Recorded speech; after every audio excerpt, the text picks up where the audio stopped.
En esta oportunidad, alguien nos pidió que habláramos sobre estas palabritas tan complicadas que están allí, pero para algunos que no pasan tanto tiempo con estos términos, podríamos resumirlo en dos cosas. ¿Cómo entiende la Iglesia Adventista el libro del Apocalipsis? O herramientas para interpretar el libro del Apocalipsis. Trataremos de hacerlo en una maratón. Tengo varias diapositivas allí, así que si ustedes me ven que el acelerador se va a más de 80 millas, es que tengo que avanzar con el tiempo que empezó a correr aquí. El libro del Apocalipsis ha sufrido muchos cambios a través del tiempo. Hoy en día hay una cantidad de escuelas que piensan muchas cosas sobre cómo se interpreta el libro. Y les doy algunas ideas de lo que se piensa del otro lado de la cerca, o sea, del otro lado del mundo adventista. Y algunas de estas escuelas tienen que ver con diferentes posiciones. Por ejemplo, la primera de ellas, la preterista, entiende que el libro de Apocalipsis solo puede ser entendido durante el primer siglo de la era cristiana, nada más. No hay nada más allá. Algunos han tratado de extenderlo un poquito más hasta la caída del Imperio Romano. Los futuristas, mayormente grupos evangélicos cristianos, ellos piensan que el futurismo es una mezcla de profecías entre Daniel 9, 10 y varias partes del Apocalipsis. Y si usted quiere conocer un poco mejor lo que ellos piensan, hay un libro que fue muy apreciado, hoy en día cayó en descrédito por el intentar poner fechas sobre la venida de Jesús. Me refiero a La agonía del planeta Tierra de Hal Lindsey. Otra escuela más es el idealismo, que es muy común hoy en algunas universidades, que piensa que el Apocalipsis puede ser entendido de acuerdo a lo que yo siento y al horizonte del texto, siempre y cuando yo pueda interpretarlo como yo me sienta en esa oportunidad. Obviamente usted va a entender algunos problemas que vienen con eso. La otra escuela que habla de este asunto es la aestética, y la aestética estudia el Apocalipsis solamente con la belleza literaria, la composición del griego y algunas cosas en relación a la belleza del libro. Además de eso, también hay otras escuelas como la astral, que esta es muy común, y creo que un par de predicadores adventistas por ahí en Europa están coqueteando con este estilo de interpretación. Es un estilo peligroso, comprometedor, porque entiende las visiones de Apocalipsis basado en las constelaciones del zodiaco, así que nada más que hablar. Otro estilo es el feminista. En medio de la situación que vivimos en el mundo de hoy, se trata de adjudicar al Apocalipsis varios valores de este nivel. Y tenemos también la escuela que tiene que ver básicamente con el sionismo, o sea, cómo el Apocalipsis puede ser entendido en el contexto del sufrimiento de los judíos a través del tiempo, especialmente en el Holocausto de la Alemania nazi. Ok, pasamos bien, ¿verdad? A través del tiempo hay gente que ha manoseado el Apocalipsis y lo ha usado de una manera equivocada, así que podríamos decir que estuvo en manos equivocadas. Y esta fue una de las razones para los que les gusta estudiar un poco, por las cuales el libro de Apocalipsis fue el último en ser aceptado dentro del canon bíblico, o uno de los últimos allá por el siglo IV de la era cristiana. Pero estaban los giliastas, los que decían que Apocalipsis 20 era un anuncio de una actitud sensual durante 1000 años, para ponerlo suave.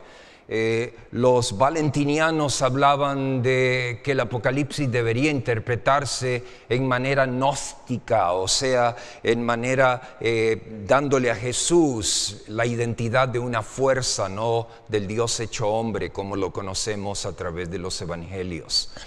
Y finalmente otros interpretaron el Apocalipsis basados en el colonialismo. Y el colonialismo trata de dar a entender de que la política y la religión se unen para interpretar el Apocalipsis. Y esto fue muy común en Alemania en el siglo XVI con la famosa ciudad de Münster.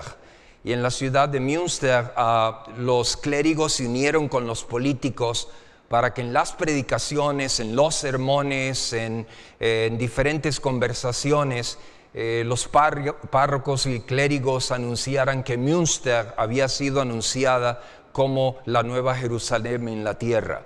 Y lo que ellos querían era hacer de Münster una supermetrópoli, una supercapital. Y por la superstición de la Edad Media, mucha gente iría a vivir allí, enriquecerían la ciudad, no solo en habitantes, sino en diferentes contribuciones de varias áreas de trabajo y demás. Pero bueno, vamos a la parte más difícil, aquellos que usan el Apocalipsis para su propia edificación cultural. Algunos de ustedes todavía no habían nacido, estaban por salir del horno y varios de ustedes todavía estaban en la concepción de papá y mamá y otros de ustedes ya habían empezado a practicar en sus padres la filosofía de la lechuza, no dejándolos dormir. Pero en esta fecha, allí en abril 19 de 1999, David Koresh, un estudioso del libro de Daniel y del Apocalipsis, llegó a creer que él era la encarnación del Mesías. Y varias personas se le unieron a su lado y formaron una comunidad de fe allí en el Monte Carmelo, en la ciudad de Waco, Texas. Y después de una tremenda refriega, una lucha entre el FBI y estos grupos, murieron básicamente 82 personas. Así que en manos equivocadas el Apocalipsis y el libro de Daniel pueden producir efectos muy negativos. Este otro también, que se llama Marshall Applewhite, él creía que en el libro de Apocalipsis estaba la explicación al cometa Hale-Bopp, que pasó hace bastantes años cerca de la Tierra, y tenía un grupo ahí reunido en Rancho Conejo, California, y pensaban que el cometa era una especie de ovni gigantesco que la divinidad había enviado para la transmigración de las almas. Y entonces ese día todos se vistieron de t-shirts, camisetas color negro, blue jeans, Levi's color negro y tenis Nike color negro, y todos se suicidaron. Fueron 32 de ellos para, según la idea, irse con el ovni astral. Pero alguien podrá decir, están locos, sencillamente están locos. Pero ¿sabes tú que habían tres PhDs, tres PhDs en el grupo? Habían 2 expertos en programación, genios en computadoras, y también falleció en el grupo el famoso actor, cineasta de hace un buen tiempo atrás, conocido como Victor Mature. Así que podemos ser sabios en muchas cosas, pero no necesariamente entender la profecía bíblica como Dios dice que ella debe ser estudiada.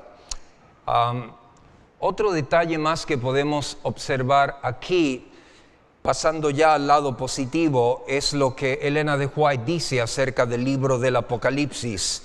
Dice que en los libros de Daniel, en realidad, y en Apocalipsis, todos los libros de la Biblia, ¿qué sucede con ellos? Se encuentran y ¿qué cosa? Y terminan. Y cuando tú estudias estos libros, especialmente el Apocalipsis, vas a encontrar que hay alrededor de 500 citas bíblicas procedentes del Antiguo Testamento. Ya vamos entendiendo cómo interpretar un poco el Apocalipsis. Su material procede del Antiguo Testamento. Hay citas textuales del Antiguo Testamento, hay citas parafraseadas veterotestamentarias, es decir, del Antiguo Testamento, y hay citas insinuadas también del Antiguo Testamento. Ahora, ella también dice, cuando los libros de Daniel y Apocalipsis sean bien comprendidos, ¿qué sucederá con los creyentes, con usted y conmigo? Dice, tendremos, ¿qué cosa? Una experiencia religiosa mejor. Esto quiere decir que estos libritos contribuyen también con nuestro crecimiento espiritual correctamente entendidos. Ahora, avanzando un poco, déjenme decirles que para aclarar algunas ideas vamos a definir vocablos, vamos a definir términos. Hermenéutica, palabra rara, pero no es tan complicada en realidad. Significa interpretar, significa explicar. En el idioma original tiene una cantidad variada de términos compuestos con prefijos y demás. Pero vayamos a Hechos 14:12. Si tú tienes tu Biblia ahí, déjame parafrasearte un poco lo que dice. Hechos 14:12 habla de que Pablo y Bernabé andaban predicando, estaban inflamados con el mensaje de Dios, querían alcanzar mucha gente y llegaron a Listra. Y en Listra se encontraron con un hombre que quería ser sano y a la vez quería ser salvo. Y entonces Pablo ora a Dios y Dios le provee la sanidad y en cierto sentido también el privilegio de conocer a Jesús. El sacerdote del templo, a Zeus y a Mercurio, estaba por allí y quería llevárselos al templo. Ya casi los ponían allí cerca del altar para adorarlos, cuando Pablo dijo, señores, déjenme un momento decirles algo, y empezó a decirle que ellos eran de carne y hueso, que sangraban y demás. Y entonces Pablo fue considerado por su discurso con Mercurio. Mercurio es una transliteración también de la palabra Hermes para el concepto de la mitología grecorromana.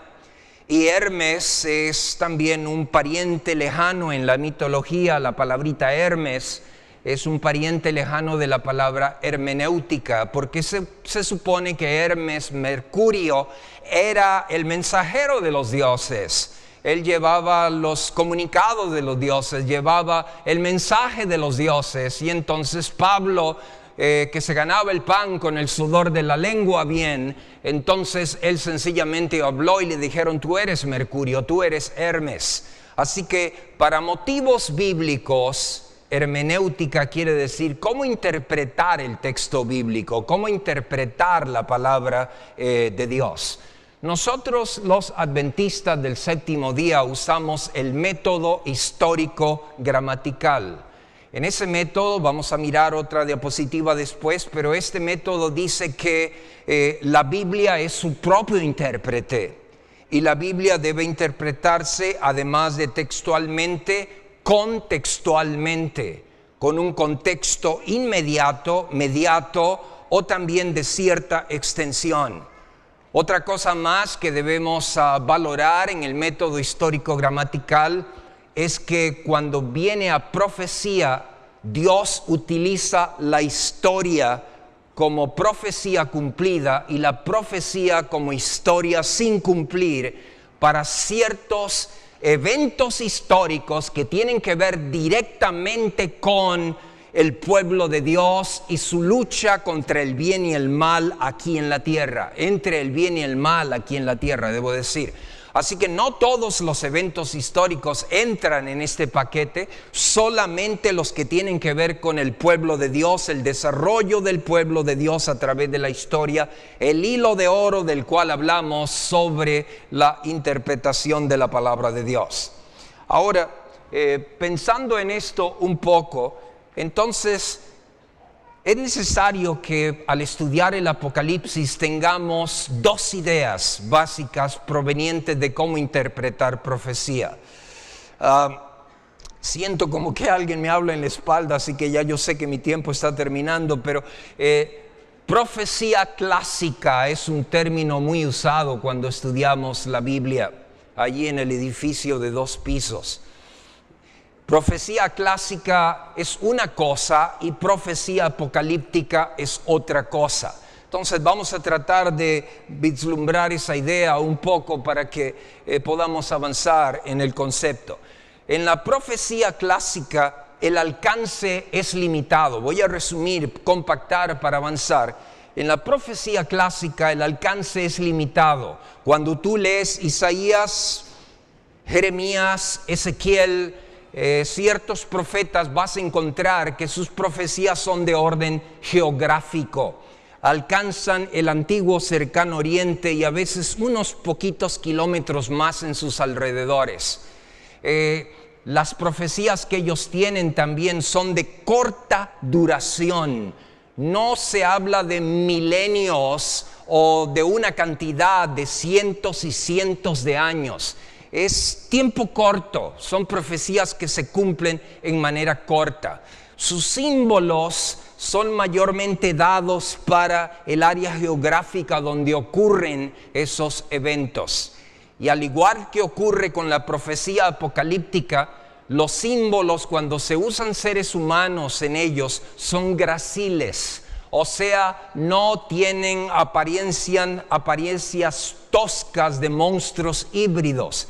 Esos son dejados para las fuerzas del mal. Pero para el pueblo de Dios se usan símbolos graciles, que pueden ser números, pueden ser personas o situaciones de esa naturaleza.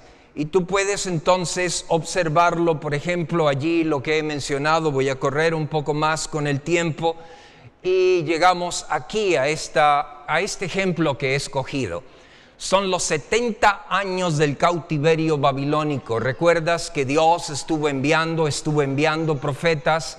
Estuvo hablando mucho a Judá. Judá no quiso oír a Dios. Dios nos tiene en su mano, pero cuando ya Él ve que no se puede hacer nada, muchas veces deja que el vaso se quiebre para que podamos aprender a recoger los pedazos, y por la misericordia de Dios el Señor nos vuelve a construir otra vez y nos da otra oportunidad. Pero tenemos que aprender a veces ese proceso. Y los 70 años tienen algo muy interesante. Jeremías 25:11, si lo tienes tú allí en el pasaje, vas a encontrar que el profeta Jeremías le dice al pueblo de Judá: prepárense porque van a ir hacia Babilonia y servirán al rey de Babilonia 70 años. No usa 70 días como en algunos otros casos para día por año. Dice 70 años, generalmente literaliza más. Y en el versículo que está allí, que es el número 29, los versículos que van del 1 al 4, viene el 16, tenemos el 28 también. El profeta Jeremías le dice al pueblo: cuando lleguen allá, cásense, tengan hijos, cultiven la tierra, compren casas, porque pasarán 70 años allí antes de volver otra vez a Jerusalén. Puse allí entre estas bastardillas la declaración del 11 y del versículo 12 de ese mismo capítulo, porque lo usamos muy a menudo cuando queremos hablar de que estos son los planes que tengo para ti, planes de paz, planes de bienestar, para que tengas un fin glorioso.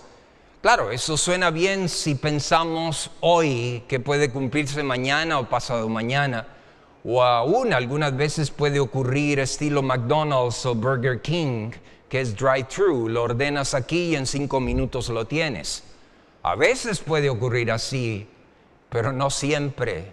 Para los judíos, ese versículo tuvo que esperar 70 años para cumplirse. Así que imagínate, es un asunto complejo ese, pero esa es la profecía clásica.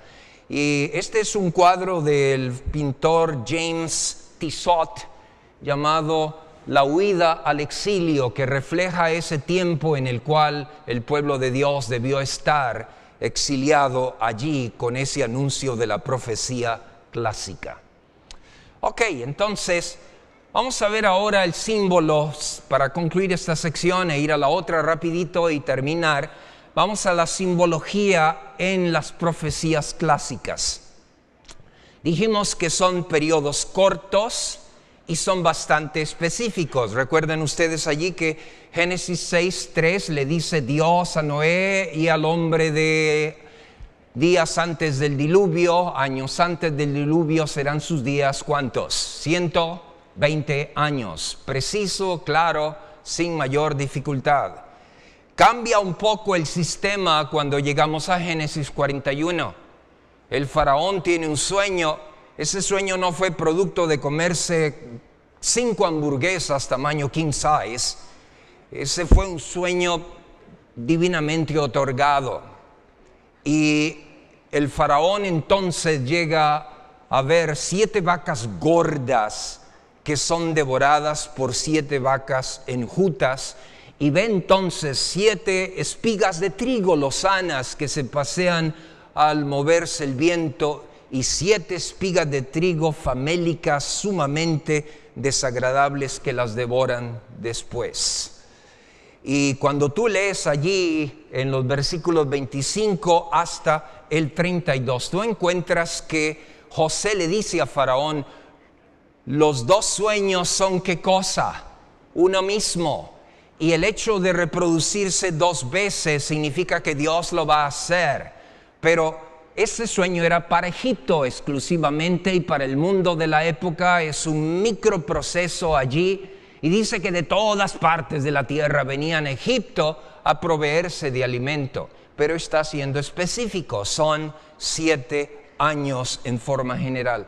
Volvemos a Jeremías en el capítulo 29. Dios le dice que se haga un yugo de hierro y que lo pase por toda Palestina y luego se lo lleve a los edomitas y a los moabitas diciéndoles, ustedes pueden formar las alianzas que quieran, ustedes pueden hacer todo lo que sea, pero ustedes van a servir al rey de Babilonia por 70 años. Y esto es lo que ocurre entonces con la profecía clásica. Es geográfica, es local, generalmente cubre un poco de tiempo, pero no como la apocalíptica. Y en Zacarías, que hay una pequeña variante, vemos que hay una mujer que tiene alas y que le preguntan, ¿a dónde vas? Y la mujer dice, a Babilonia, hablando también de los procesos que anteceden y poseen allí. Así que tenemos básicamente los sueños de Faraón, la gordura en el antiguo cercano oriente, o sea, el ser muy relleno tenía una consideración especial. Algunos pensaban que eran bendiciones de los dioses. Tengo un amigo que hace mucho tiempo ya iba a hacer evangelismo cerca de la isla de Bali, allá en Asia. Y le preguntaron que cuánto pesaba y él estaba pasado en libras, un poco más alto que un servidor y pesando casi cerca de las 300 o por allí más o menos. Y entonces él preguntó por qué y él les dijo, miren, es que allí en esa isla los nativos consideran a las personas gordas como bendecidas de los dioses y les gusta arrancarles pedacitos de carne. Entonces empezó a hacer ejercicio y empezó a correr, a tratar de bajar todas las libras que le fueran posibles. Así que vemos que el sueño en la profecía clásica tiene esos elementos particulares que podemos entender allí. Ahora, la profecía apocalíptica rápidamente es lo opuesto a la profecía clásica. Sencillamente su escenario es cósmico. Si tú miras en Daniel 7 y en Apocalipsis 12, dice que hay una mujer que aparece en el cielo vestida del sol y con la luna debajo de sus pies y que de ella nace el Hijo de Dios y otra señal en el cielo, un dragón bermejo viene cerca de ella y en Daniel 7 ves el cielo abierto y uno como hijo del hombre que se acerca al anciano de días. Son cosas totalmente diferentes, tienen un factor cósmico porque está tratando de hablar sobre la lucha entre el bien y el mal, el gran conflicto entre Cristo y Satanás. La simbología también es compleja. tiene a veces animales híbridos, extraños y feos cuando tratan de representar las fuerzas del mal, y graciles y más agradables cuando tratan de ilustrar el movimiento del pueblo de Dios a través de los siglos. Ahora, entendemos algunas otras cosas aquí que son necesarias. Dice que tiene largos periodos de tiempo, 1260 años, 2300 años, cuando usa el sistema día por año. Y además también, como dijimos anteriormente, ilustra el gran conflicto entre el bien y el mal. Y aquí tienes algunas ideas del artista, como los animales cambian en formas, a veces hay híbridos y hay algunos que son totalmente de naturaleza opuesta a lo que podemos ver en cualquier elemento zoológico. Y a veces ocurre que se utiliza también personas que representan diferentes periodos o funciones de tiempo en la profecía bíblica. Jesús también tiene una doble simbología en el libro del Apocalipsis. Tiene un corazón de león, es el león de la tribu de Judá, pero también es un cordero y tiene corazón de cordero. Eso es lo que me encanta a mí de Jesucristo. Es poderoso, puede hacer cualquier cosa, es Dios, tiene todo el poder del universo, pero tiene corazón de cordero. Nos ama. El poder sin amor es una maldición. El poder absoluto corrompe totalmente. Pero en el caso de Jesús, la Biblia dice que es el león de la tribu de Judá, pero tiene corazón de cordero. Así que pensando en estos detalles, nos vamos ahora, para concluir, a hablar del pasado, el presente y el futuro. En el método histórico gramatical creemos que hay una continuidad de tiempo. En la profecía apocalíptica Dios habla a través del tiempo desde Juan hasta nuestros días, y que todos esos elementos que tienen que ver con el texto bíblico, su contexto, la historia, las lenguas originales y demás, todo eso es para anunciar el propósito y el plan de Dios a través del tiempo. Ahora, si tú miras todos esos pasajes que he colocado allí, todos ellos hablan de 3 etapas en el tiempo. Hablan del pasado, del presente y del futuro. Eclesiastés 3:15, por ejemplo, dice: ¿qué es lo que fue, lo que ya es? ¿Y qué es lo que será, lo que ya ha sido? Encontramos también allí en Mateo el capítulo 24 y el versículo 15, Jesús usó el método histórico gramatical cuando Él le dice a sus discípulos: cuando veáis la abominación desoladora predicha por el profeta Daniel, los que puedan escapen. Y si ustedes leen el conflicto de los siglos, van a ver que esa profecía tiene la destrucción de Jerusalén en el primer capítulo, que se llama El destino del mundo predicho. Tiene una conexión con el fin del tiempo. Lucas 12:50 es una alusión a la profecía del bautismo de Cristo en su sufrimiento en la cruz, cuando Él moriría a la mitad de la semana. Lucas 21 nos habla de la destrucción de Jerusalén. Romanos 15:4 nos habla de que las cosas que antes se escribieron, dice Pablo, para nuestra enseñanza fueron escritas, a fin de que por la paciencia y la consolación de las Escrituras tengamos, ¿qué cosa, amigos?